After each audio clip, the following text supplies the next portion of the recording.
the show is at its best when it's taking these little liberties, not to change what we know, but to enhance it and to maybe go down the path that we didn't always expect. But it's the better road taken. And I think Neil Druckmann right now is in a really an amazing place where he could see where, you know what, we introduce some really great ideas, but as all artists do, nothing's ever done. Hello and welcome to the movie podcast after show of the Last of Us HBO series, episode 3. Oh, I give me a couple minutes here, guys. I'm still kind of gathering myself. I just rewatched the episode pretty much along with everyone that's listening right now, and I'm very much so in my feels. I feel broken on the inside right now. I feel a little emotional, but this is how you do an episode about Bill. And we're definitely going to dive into it. Of course, my name is Shahbaz. I am one of your hosts. Alongside me, I was trying to think of what to call you guys. And you know what? I can't think of anything other than my best friends. I've got Daniel and Anthony. Daniel, how are you doing today? It's good, we could have been, we're best friends. We could have also been citizens of Billstown, It's a but we're stupid also name. there's not many citizens. There's also Yeah. not many citizens there, Yeah. so You know what? maybe it You wouldn't you have just worked. got demoted from best friend to acquaintance so quickly. Well, we'll be colleagues at this point. I think we're all just colleagues at this point on the show. No, I'm going to Yeah, give but it a I'm kick. doing great. I'm doing great. Thank you. Perfect. I'm glad to hear that. And Anthony, how are you doing today? I'm doing amazing. I just finished watching the show. Here I am, being able to talk about it with you guys. Looking forward to seeing, what your ideas were with the change up with Bill's story and everything that we kind of experienced in this episode. Absolutely, absolutely. Of course, the Last of Us series is based on the video game of the same name, created by Neil Druckmann. And this show is also, created by Craig Mazin, who's a phenomenal writer. And this episode, I believe, is directed by Peter Hoar. And it's a really, this is going to be the episode that I think that people talk about the most. And we're going to dive into everything about this episode in just a few minutes. Before we do, a little bit of housekeeping, of course. This is the Movie Podcast. We have a new episode out every single Monday, and we drop interviews and reviews as well throughout the week. You can catch them on Apple Podcasts, Spotify, or wherever you get your podcasts. Make sure to give us 5 stars, leave us a review. We love reading them out. Make sure you're following us at the Movie Podcast on Instagram, Twitter, TikTok, Letterboxd, and you can follow us as well. All of that information is down below in the show notes. If you're watching this on YouTube, hi, hello. This is what we look like. We don't look infected. We look really handsome. I know we do. You leave us a comment. Let us know how handsome we look or how much you love the series and how much you loved Daniel's clicker dance, which has made a return this episode. We didn't think he would come back, but you know what? I think now every episode is gonna need a clicker dance. It's gonna be that's my clicker dance every single episode. Segment? That's what we need definitely too. Do we have a segment? The clicker dance segment. It's like Yes, the intermission in definitely. the episode. We just cut to Daniel just doing a clicker Yeah, dance it's and like, doo-doo-doo-doo-doo. Anthony playing a flute or a recorder or something, Oh, his okay. own No, man, original it's gonna draw composition. more clickers towards us. There's That's- gonna be multiple Daniels on the screen dancing right now. Yeah, If we had the budget for that, I'm sure we would be able to do that. yeah. We'll do lots of effects. Maybe for season 2 of the show, we'll do that. Maybe for season 2. Yes. And make Yeah. sure you're subscribed to us as well, because when season 2 of the show does come out, you probably want to hear our voices again. You want to hear our breakdown again. And I don't blame you. We're pretty damn cool. So thank you for joining so. us. Daniel, you have some announcements, I believe. You want to read those out if you want to pull out your Ye- pamphlet or your scroll? Yeah. First and foremost, I do have some new dance moves that are on the agenda for the future episodes of the Clicker Dance. So Check. we'll save that for. Yeah, we'll check that off. No need to talk about that anymore. But I do want to say we have some incredible episodes out for you to listen to and watch. Right now, Charity said that, you know, going into this show, this is a show that we wanted to talk about every week. And we do have lots of episodes of the movie podcast. If this is just how you're discovering us, please go check out all the amazing stuff that we've done up till now. We've had Mary McCartney on the show. We've had Rupert Grint, M. Night Shyamalan, and we had the cast and team behind the show Shrinking, including Brett Goldstein, Bill Lawrence, and more, who we were able to talk to, which is a brilliant new show on Apple TV Plus. So go watch that and go watch all of our episodes relating to it. Had the cast of Extraordinary on. And you know what? Very soon we're going to have some Ant-Man and the Wasp Quantum Mania stuff happening. So make sure you tune in for all of that in early February, and all of our Sundance coverage that's kind of been sprinkled in throughout everything. So there's lots to look forward to here on the Movie Podcast.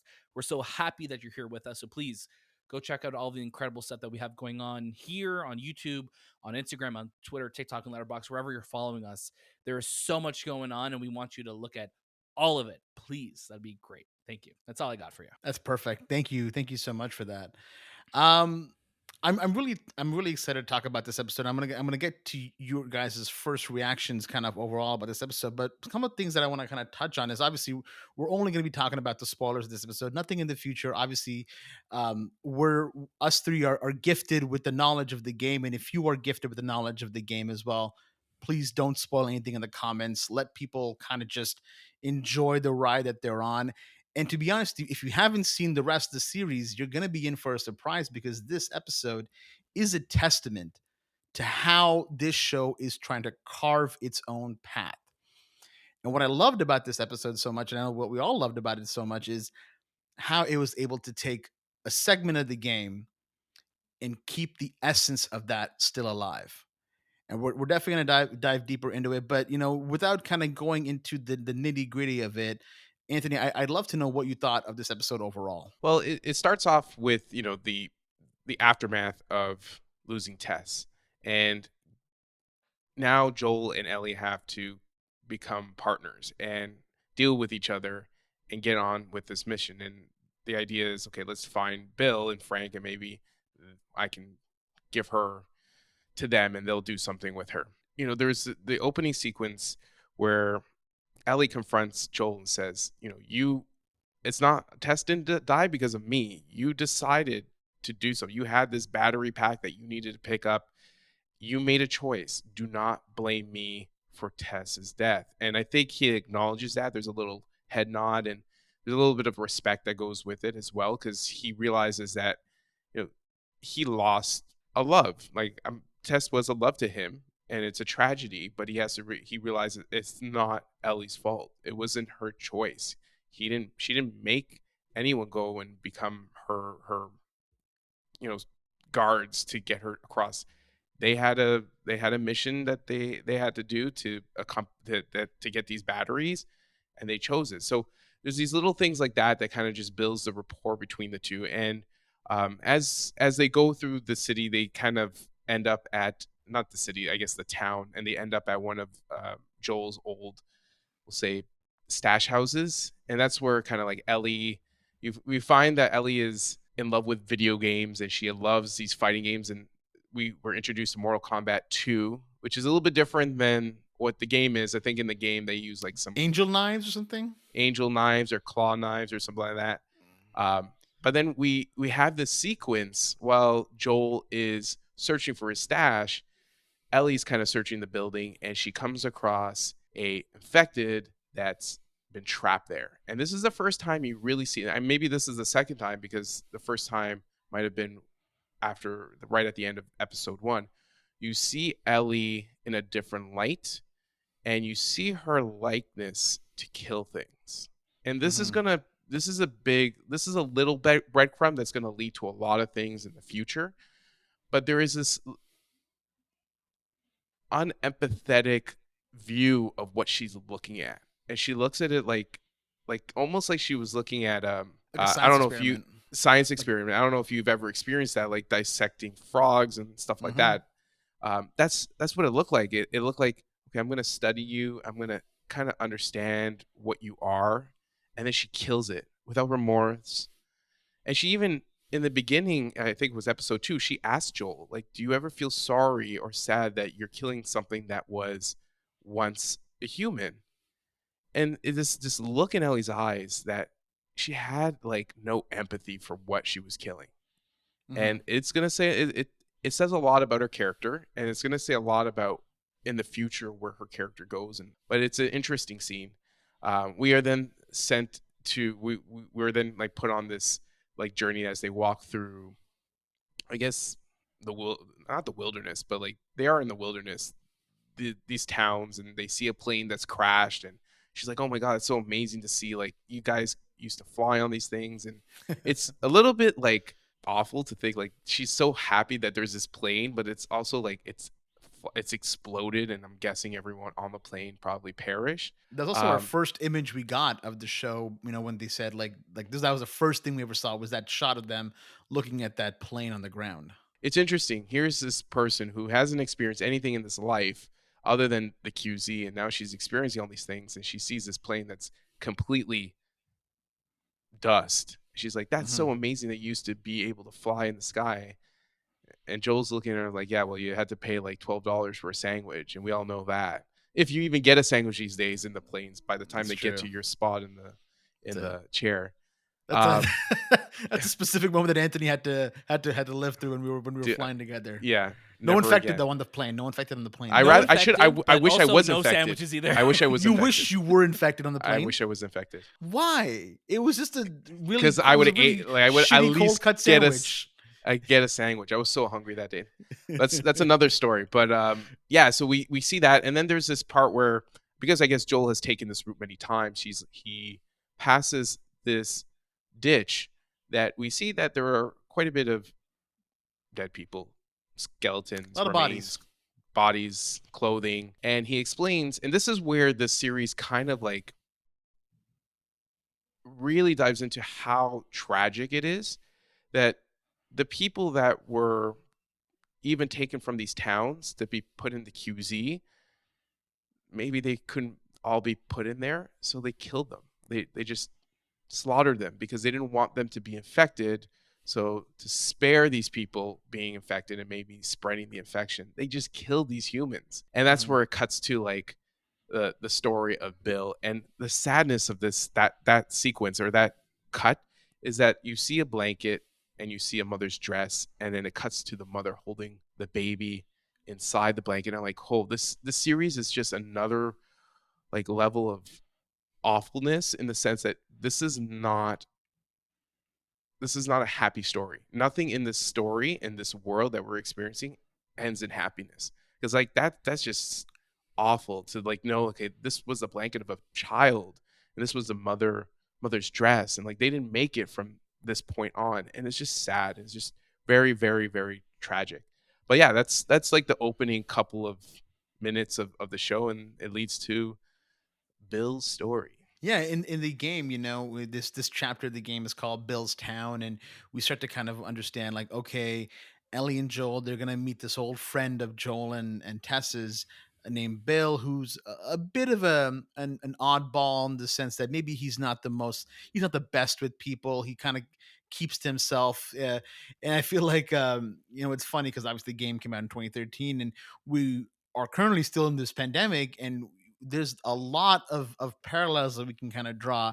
We cut to Bill, we cut to the people being escorted onto the buses, like you mentioned, Anthony, and I guess the government agents coming around and kind of collecting people and saying, "Hey, let's go. We're going to quarantine zones." And you just see Bill. He's in his little bunker downstairs in his basement, and typical Nick Guns Offerman, everywhere. guns Yeah. everywhere, computer screens. Looks like the end of Mission Impossible Ghost Protocol or something. And you just see, Nick Offerman, traditional. And first of all, huge shout out to Nick Offerman. He is perfect casting for Bill. I remember when we were all kind of discussing who we'd love to see as Bill, we all said that. And I believe initially it was Con O'Neill that was cast as Bill. And then due to some scheduling conflicts, he had to drop out, and Nick Offerman took over. And I'm so glad that's the case, because that is exactly who I imagined for Bill. And we start to see, this we start to see like those "don't tread on me" posters. There's a lot of stuff around here. You kind of start to get an idea of who Bill is. He's not a trusting person. He's got a lot of guns, like you said, Daniel. Mhm. And we're introduced to the how he escapes from being taken to the quarantine zone. He's kind of built his own little town here. He's put up fences. He's collected all the things he needs. He's got the power running. He's got gas going on. It reminds me of like the epilogue spoilers for Red Dead Redemption 2, if anyone cares about Red Dead Redemption 2 spoilers. But when you take over as John at the end of the game, and you're building up the building Yes, up the house, it's just like the he's ranch. just it's like that montage, it's like that, it's such a fun montage where it's like, oh, it's like it's almost even too reminds you of Home Alone, of Kevin like preparing everything. It's like, yeah, like we're building our fence, and we're building these things that people will get attacked on, and very, I mean, Bill very much is like a Kevin McAllister type character when it comes to his traps and It everything, might be right? Kevin McAllister growing up. You never know. It could be, right? We don't know what happened post Home Alone 2 Yeah, to, Kevin Macaulay Bill Culkin. McAllister, I believe, was the name. I think so, yeah. So it's funny. I love that montage of him going like to the electric, like to To the the gas power, and and like power, yeah. and the gas, and turning everything back on, and putting fences around the He's at town, Home and Depot. and stops at the wine shop, brings a bottle home, and he has these giant cuts of meat, and it's like he's living large. Like imagine if you had a whole town's worth of groceries. Like you're almost set for life at least with with the food that's there, if it doesn't spoil, or if it's The you can most eat it. But hey, the most interesting thing about this is they were just recording Nick Offerman. He wasn't even in character at that point. He was yeah, he was just that's Nick just does that is that. just Nick Offerman. He's out here building canoes in his that's what I Um, love about Nick Offerman, by the way. He's always building something. Such a woodsman. He really is Ron Swanson, but like the kindest version of it possible. But Daniel, I there's a moment in this part that we really want to touch on that starts, I guess, the real thesis of this episode here. This is really where what this episode is about. We're introduced to another character, and I'd love for you to kind of dive into that of what happens here. Bill's all alone. Something gets triggered on his home security, or his, I guess, town security, and we're introduced to somebody else. And I'd love for you to go into that. so throughout the last couple episodes, we've heard references to this character called Bill, which we've now learned about, and there was Frank. And we see that Bill is about to have a nice meal. I think he's having lamb. Was it lamb that he was I eating? think it was Rabbit, was it not? It could have been rabbit. Yeah. Yeah, because they Oh, it's pair. my Siri's going off now too. Mine's gonna But be yeah, the because next episode, then, I guess. yeah, mine's. I think so. Like Siri just wants to get in on the show. It's the Yeah. fourth. It's the fourth guest. We he's about to dive into his meal, and he notices that someone gets caught in his his little, I guess, manhole that he's that he's built on his land, right? And what is in there? Yeah, it's a man who's stuck in the hole, and we learned that this character is trying to get to the Boston quarantine zone. And he's like, "Yep, I'm gonna." Weirdly enough, Bill's there. He helps him out, gives him a ladder. And I think for Bill, Bill's at his happiest when he's alone, right? So to have somebody else come, and I think immediately he kind of recognizes something in this person that, he could have been someone worse. He could have been hostile, but he was just like, listen, this is what I'm trying. This is what I'm trying to do.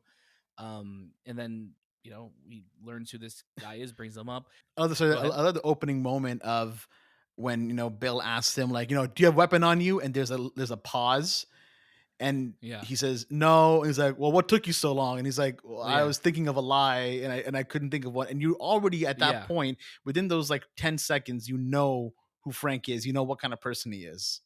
Exactly, right? The guards are kind of starting to come down, and Bill, I think against his better judgment, decides, hey, you know what? Let me give this guy a meal. Let me send him on his way. Even though he doesn't want to, because he's like, yeah, then you're going to start telling everyone else, and everyone else is going to start coming over here to my way. But,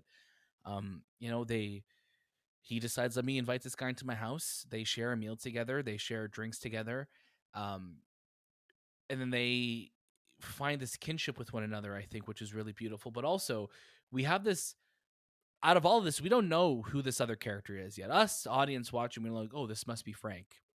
But I love that they don't introduce their names to one another until they both play at the piano, which I think is a really beautiful touch in this episode, Mhm. because I think that moment of them singing at the piano was them really introducing who they really are, right? And it was introducing who they really are to one another. And I love that Frank kind of like, obviously he's like, my name's Bill, my name's Frank. Like they introduce themselves there. And But I it, love that Frank it kind of was right after go that ahead. kiss. It was right after that It was kiss. it was the kiss, right? Where they introduced to each other. And I love where when Bill Nick Offerman sings it, so just like you feel the sorrow and the pain in his voice when he's singing it, because he sings it a lot slower and more just Like a ballad. this painful, like you feel the pain in it. And Frank asks, like, who was the girl? And Bill's like, there was no girl. And Yeah. he's like, I know. I just, and Frank knew. And immediately there they have this relationship, this trust with one another. And it really is a beautiful moment, because again, to compare it, to go to the game again, not spoilers to what happens in this episode, but when we go to the game side, we don't get a lot about who Frank is. We get a note, we see a person, but we don't really know who they are as a person. So the fact that this episode really is a kind of a bottle episode in a lot of sense, where it's like, let us tell you who these characters are, why they matter, their goal is going to be the same, but we're going to really spend time with developing who they are. And I love their relationship with one another because it is so built out of loneliness and just sadness, but also just survival. And I think they really need each other. Absolutely, and Frank, he's portrayed by the absolutely phenomenal Murray Bartlett, who we just Yeah, recently saw in Welcome to Chippendales, and he was Chippendales is in the great in White it. Lotus season 1 as well. Murray Bartlett really has kind of come out of nowhere for me. I wasn't very familiar with his work, and I kind of went through his IMDb, and I'm like, wow, he's been in some very interesting things, but he has really recently had a rise of just amazing. So shout out to Murray's agent as well, because clearly banger projects are showing up on his doorstep, and each show he's doing, he's killing. He's phenomenal in Welcome to Chippendales, and he's phenomenal in this Yep. show as well, just absolutely killing it. And Daniel, I love that you touched upon that kinship, because we don't necessarily know what who Bill really is here. We don't know that he's gay, or if he's not gay, where he's going to be going. And then you start to see it. You start to see that love. You start to see that connection that occurs, and how someone who was so okay for the past few years, because we've kind of gone, I think, about 3 or 4 years in to Bill kind of being on his own. That I can't imagine what it would be like to be 3 or 4 years on your own, and then all of a sudden someone shows up at your door, and it just happens to be the right person. They fall in love. They they start to build this bond. They start to build the town better than they could imagine.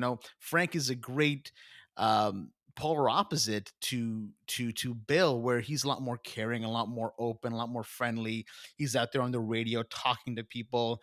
And I love that moment where he kind of walks out and he's like, we're gonna have friends over and we're gonna do this. And Bill's like, we're not having anybody, we're not having friends over. He's like, well, I've been talking to this nice lady.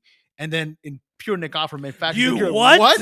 Yeah, it was like in the Yeah. SpongeBob meme, pretty much, right? Like Yeah. it was just that What? reaction, and I love that. And then it cuts to Joel and The timing, Tess. sorry Shay, Go ahead. the timing, the years, this is also the first time we're really starting to see the years shown off in Yes, an episode, because we're focusing on so many different time periods over the span of 20 years, right? We're right. getting 2003, we're getting 2008, we're getting 2013, and then we'll go to 2023. So it's really interesting to see the progression of this time Hmm. through this, and how they age, and what they're dealing with, and how the town is, and as you're about to introduce. So what kind of comes next from there? No, I appreciate that. And then we're introduced to, obviously, Joel and Tess, kind of young Joel, because he's got no grays in his hair. He's just, that's how they got to show it.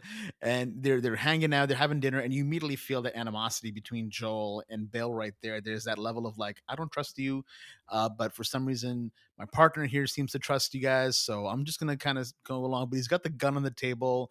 They're having some great banter back and forth. They're eating. It feels so civilized, and I think that's kind of what is the juxtaposition to what we've been seeing so far. We're in this. It almost feels like a nuke town, like when you look back into the '50s, how there's just these houses and everyone's just kind of living their white picket fence life.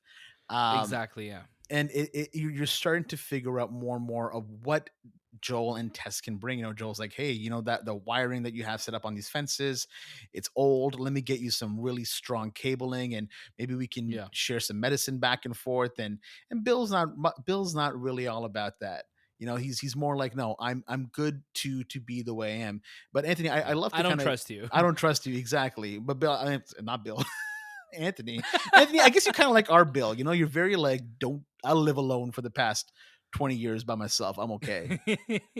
Sure, if that's if you want to give me Bill's character, I'll take it. Yeah. But so what did you think of this moment as well? We're introduced to Frank, we're introduced to Bill, we're kind of seeing their love and grow, and how it's different from the game. I'd love to kind of get your perspective on that. It's so different compared to what we got from the game. This is such a alternate version of Bill and Frank, because we didn't get any Frank in the game.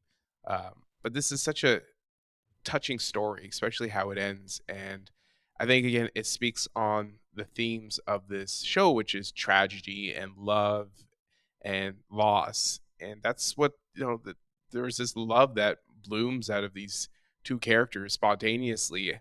This guy falls in his little hole, and then all of a sudden he is part of his life. He's Hole helping into him. his heart. Yeah, and he helping him. One of the best sequences was the strawberry scene, and I'm like, man, I take for granted eating strawberries, but these guys haven't been able to eat the foods that they used to eat, and they grow these strawberries, and Yeah. they have the bite, and he's just giggling, like he's so happy. Bill's Nick like, Offerman's giggle is the best, by the yeah, way. When he Yeah. bites in that strawberry. he's just It's so the little things I like think that, right? truthfully, I think Nick Offerman did such a good job of playing this character.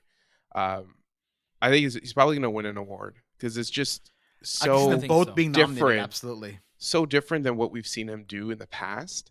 But like it's just he plays on this demeanor of like, I'm conspiracy theorist, but he's also like this, he knows his wines and his foods, and he's very Yeah. delicate. So there's It's cultured. this weird take of, you never find these two types of people in the same person. So I really, really enjoyed their story, and they have like, the raiders show up, which is an important aspect of Last of Us, because raiders are those people who are scavenging and trying to find things to use for themselves or take over. And Yeah. And clearly, Joel warns him of that, right? Joel exactly. warns him, like, it's not infected you have to worry about. It's people, it's humans who are going Hmm. to start coming for what you have here, right? And And you Bill see all has those that arrogance of being like, "I'll be Yeah. fine." right, and you see the booby traps. Clearly, like, it's a massacre of these raiders all around his town. Mhm. And then it leads to Frank and Bill in their end of days. I would say they got too old too quickly. Like, I feel like Bill got really old in the 20 years. Like, at the end, he was Well, almost I like, also think we also don't know how, because Bill also gets shot, Mhm. right? So we also don't know, I guess, if he had any type of illness that came from it too. And yeah, but that's you're right. true. Yeah, they definitely get older. But if there's some type of illness or sickness you're going through, when people go through whatever Frank had, like I'm I assuming it think was he had some type of ALS. cancer, Yeah, it looked right? like it Like was ALS. Yeah, he had ALS. if you're not being treated for that, that's going to age you a lot, right? And That's Right. going to they really even reference deteriorate your that body. when they go for the run and they talk about the strawberries, and Bill's just like, "I'm aging so much faster than you," and Yeah, Frank's I'm like, sorry "Well, for getting older than you I'm sorry for getting faster. older." And he was like, "Well, that's a good problem to kind of have. Like, I want to get older with you." Yeah. But yeah, kind of going into this next part, we have the raiders that come, and a big firefight happens. Bill gets shot, and luckily they power through, they survive, and we don't even know how many times this happened, because while they are shocked and surprised this is occurring, it's not to the point where they're like, "Oh, this is the first time. This has probably happened. This is probably going to keep happening." We're Right. seeing, I love how Bill's like, yeah, the fence will take care of the rest of them. yeah, and you just cut Yeah. to them and they're all burning, they're being barbecued. Yeah. And then, we kind of cut to the end part of their story, and we start to see, and I kept when I kept watching this episode, I'm like, okay, well, when are we going to get to that point of the game where Joel and Ellie show up? Because I love the parts where Ellie and Bill are talking and joking around. Well, not joking around, I guess, more so bickering back and forth. They have a Right. great chemistry. They have this fighting that they kind of do. They bicker and fight with each other, and I love that. And I was so pleasantly surprised that we don't get that. We instead just get this story about Bill and Frank, about people in this post-apocalyptic world trying to survive. We see another side of everything. We see the heart, we see the humanity, we see the beauty of people trying to live in the best way possible, because all we've seen up until this point is just absolute death and destruction. And while their story may have a sad ending to it, if you really think about it, it's a beautiful, poetic end. As Frank says, it's a romantic ending. And what happens is, as Frank gets older, he starts to get sick, and as you mentioned, I think we could be looking at some sort of an ailment like ALS, and we get to this point of it's time to go. Anthony, please jump on in. The song they use for their montage is it just hits the heart because it Oh, showcases I believe it's called On the Nature of Daylight. yes, Yep. it's also used in a lot of movies, and I remember Yeah. I used to cry watching It's it in it's Arrival. just Yeah, so Matt sad. Richer. It's used in a lot of shows And and it movies. always Yeah. makes me cry. It works so It's so well good. for their Oh, story.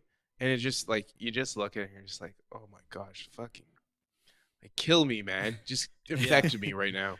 Infect me. Give Yeah, me the and bite they on the get knee. and they get Get married, me, and get me. they have that whole he Frank tells Bill, he's like, this is my last day, and all I want to Yeah. do is die in your arms. And fucking Bill's bawling his eyes out like a grown man crying. Like it felt real. Like that's what Yep. Nick Offerman did such a good job with his character. But it just felt real, and he's ugh, it was tragic. And again, this is another episode of tragedy, but there's also happiness built into it. All these emotional things that The Last of Us brings out in us.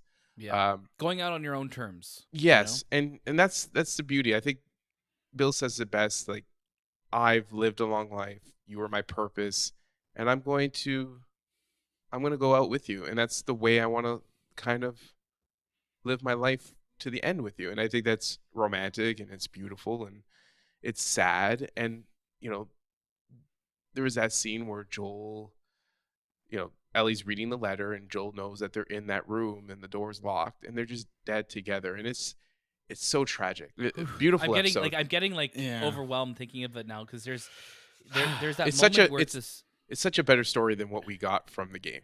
100%. It is, and that's the thing because when you think about it, at the end of the day, it's like okay, Bill is going to help Joel and Ellie on their adventure with what they need. It happens. Yes, they don't meet him in the show. Ellie Ellie doesn't doesn't. get to Yeah. meet. Ellie doesn't, or Joel and Ellie together don't get to meet Bill. But Frank is such a more fleshed out character. And again, spoilers for the game. Frank is just a dead body that you encounter, Hung. right? And He's it hung. felt he hung himself, and it felt like a very incomplete moment. Or I think like in this time around maybe they were thinking, you know what, there's more that we could do with these characters, right? Yeah, they'd argue and they'd fight, but let's really make them a loving pair. And I love that we get to have that moment where, Frank is like, yeah, you know what, you're going to put the medicine in my wine. And we see Bill do that. He stirs it up. Frank drinks it. And Bill also drinks his own cup of wine that didn't have pills in it. And then Frank kind of gives Bill this weird look and then he realizes that there was already pills In the inside wine. enough to to kill a horse that Bill says and Bill and Frank should be furious but he also recognizes that it's a little romantic that they do want to go on their own terms Oh my god.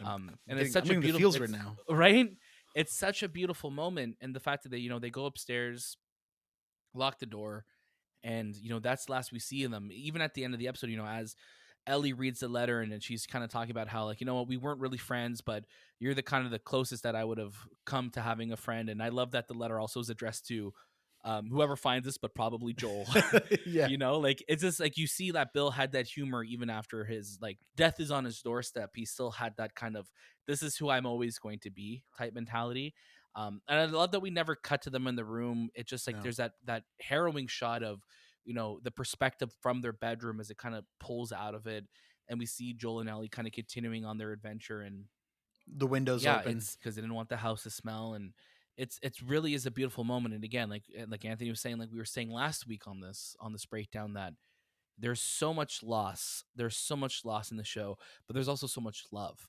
And I think that's what The Last of Us has always done so well is balance those two. And we're seeing that. And this is the episode that we've been dying to talk about the last few weeks. Even in our series review that we did, our spoiler-free series review, which you can listen to now from a few weeks ago. This is one that I think we were really excited to talk about. And this is going to be the episode I think a lot of people look back and think of, yep, this is where the show turned into a masterpiece, and it really is. Absolutely. This episode is it's one that's on my mind. It's a very tough episode to watch because without fail, it makes me cry. It really just Yeah, it hits me emotionally.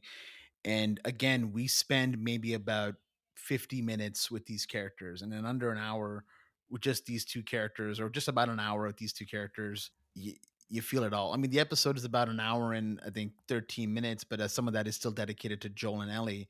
But the core story of Frank and Bill is just so powerful, and it's exactly how I'd want this episode to be. It's something that I never thought about. I never thought that we could get something like this. I never thought that we could divert and change the rules of this game.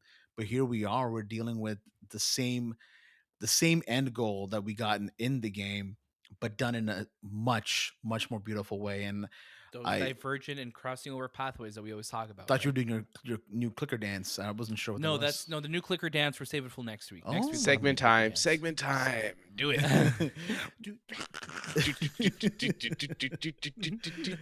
I don't know what's going on here. I think you guys are We both just needed, infected. we needed to break the emotional tension because it got pretty heavy here at It the did end get of pretty this heavy, but episode. sometimes you Yeah, need the heavy you to need the go with the heavy. light. Because when you're in the darkness, look for the When the light. darkness bites, yeah, But I absolutely love this episode. I think this episode for me is my favorite in the series so far, and I can't wait for us to talk more about it. Obviously, it's only episode 3, but it is such a powerful episode. I think come awards time, this is going to be talked about a lot, and I think this is going to be a conversation for a very very long time. Anthony, yep, let's start off with you. What did you think overall of this episode? Loved it. Loved it. It was such a it's nice to see that they went a different route with these two characters and gave us this story.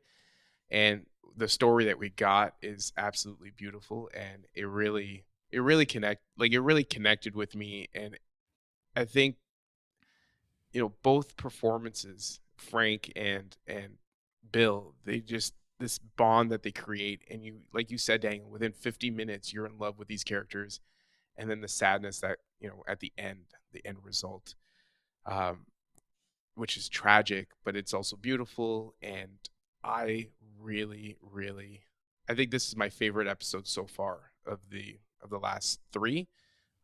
And then I'm not going to talk about any other ones, but um, it's so well done. And this is, I would say, the most complete episode because it's so bottled in a yes. sense. Like it's so on these two characters, and it from beginning to end, this is their story. Um, so well done. Loved it. Thank you. Daniel, what about yourself? Overall, this episode, what are your thoughts? How did you feel about it? What are your thoughts going forward? Like we said, I think this is the episode where people are really going to look at the show as something special. This is a masterpiece. This is why you're going to fall in love with the show. Like episode 3 with Bill and Frank. We talked about in our original review that this is a faithful adaptation of the game, but it's also no expansion. And I think the show is at its best when it's taking these little liberties, not to change what we know, but to enhance it and to maybe go down the path that we didn't always expect. But it's the better road taken, and I think Neil Druckmann right now is in a really an amazing place where he could see where what we introduced some really great ideas, but as all artists do, nothing's ever done. You would always want to change something. You want to add something. You want to remove something. You want to change it a little bit. And I think now that you've had a hindsight of 10 years of this game being in the world, you also have a lot of great ideas of where you could take these characters in unique ways where you're still faithful to what happens, but let's really give a lot more to them and give a lot more life to them. And I think this is what this episode does. Yes, it's heavy and it's sad, but it gives so much more life to the characters that we love. Now, when I'm go back and play part 1, I'm going to be thinking of Bill and Frank and knowing that they had these type of, you know, adventures in this relationship with one another. And yeah, the ending is a little bit different in the game than in the show, but I think all of this extra storytelling is everything, and it's just so beneficial and to the story itself, so I love it.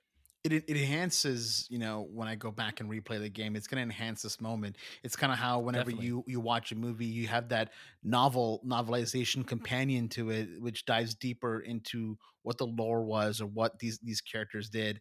That's what this episode was. It really is accompanying the beautiful elements of the game that we got and taking it a step further. I absolutely love this episode. I know that this is going to be a favorite episode for a lot of people.